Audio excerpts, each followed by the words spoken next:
La mission Égalité des territoires et logement n'est pas épargnée par la politique de restriction budgétaire menée par le gouvernement. Ainsi, chaque renforcement d'un dispositif se traduit par une coupe dans un autre domaine. L'État consacre plus de 32 milliards d'euros à la construction, la rénovation et l'accès au logement par le cumul des dépenses budgétaires et fiscales. Le budget de cette mission est en légère baisse du fait d'un rabotage de 200 millions d'euros selon le gouvernement, de 425 millions d'euros selon les sources associatives. Il faut remarquer que les comparaisons ne sont pas simples suite à des présentations différentes d'une année sur l'autre.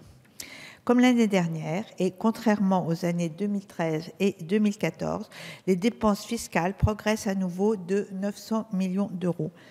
Elles devraient ainsi s'élever à 14,3 milliards en 2016. La somme qui relève du budget général atteindrait 17,9 milliards d'euros.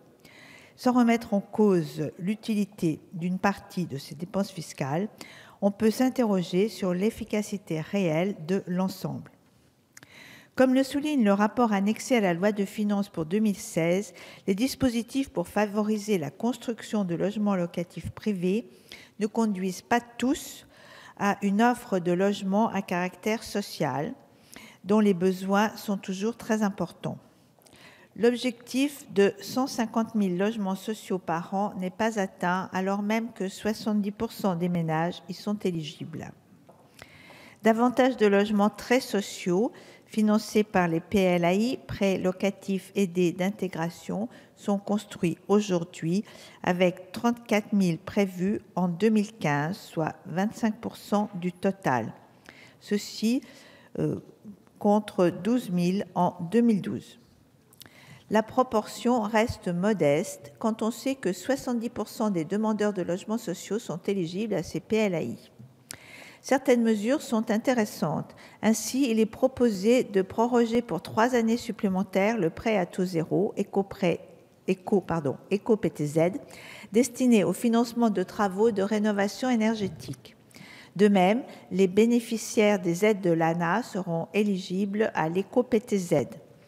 À propos de l'ANA, ne pensez-vous pas, Madame la Ministre, que les moyens ne sont pas suffisants? C'est du moins ce que je constate dans ma circonscription.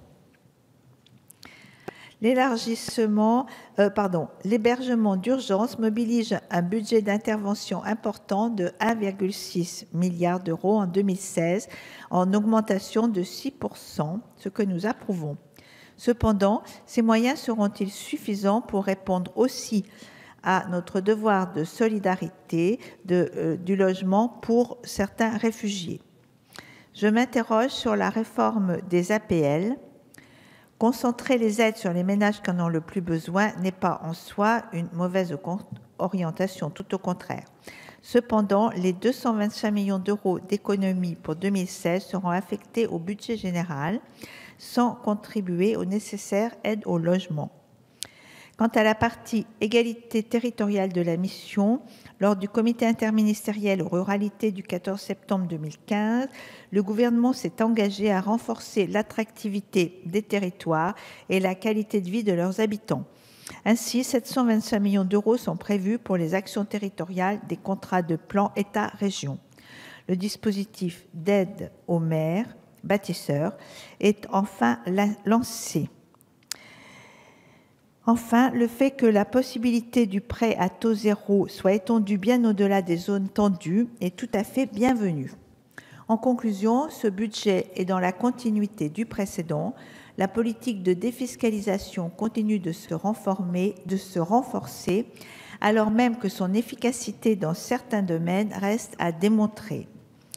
Ne pensez-vous pas, Madame la Ministre, qu'il serait utile, au regard du dernier rapport annexé au PLF 2016 et des sommes importantes consacrées à la défiscalisation, d'évaluer précisément l'efficacité de ces dispositifs pour mieux cibler l'utilisation des avantages fiscaux accordés, afin de mener une politique mieux adaptée aux besoins sociaux, à la transition énergétique et aux besoins de l'aménagement du territoire? Je vous remercie pour votre attention. Merci, Madame. La parole est maintenant